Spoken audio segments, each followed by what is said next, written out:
Machine Rentals.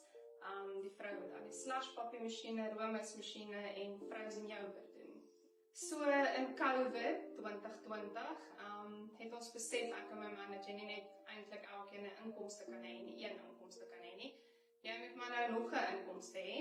En toe het ons begin met die roomysmasjien en roomysmasjien het goed gedoen, hom klaar betaal, slushpuppy masjien gekoop, klaar betaal en letterlik net groter en groter gegaan. En min mense weet ook, ek het eintlik 'n voltydse werk. Ek werk actually vir MTN, 'n hoofkantoor. So ja, ons het roomysmasjien, ons het slushpuppy masjiene, ons het popcorn masjien, ons het frozen yogurt wat ook by winkels beskikbaar is. Ons masjiene kan hulle op Facebook, het ons 'n Facebookblad, ons is by Machine Rentals. My selfoonnommer is ook daarop, hulle kan my daar kontak. En dan die frozen yogurt is beskikbaar by Body Fuel in Central Lawn en dan ook by Gifts and Blessings langs die nuwe Muchachos gebou.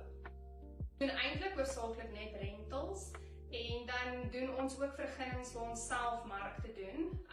Ons het al so seker 10 of 20 gedoen. Dit hang ook af die beskikbaarheid van die masjiene op daai dag wat daar nou vir hulle mark is. Hulle kan my kontak op 0718787 en op Facebook kan hulle ons Facebookblad gaan like. Dankie vir elke liewe een wat ons ondersteun en wat ons help groei. Ja, ek en my kliënte het al goeie verhoudings, dit word al familie, vriende, ja.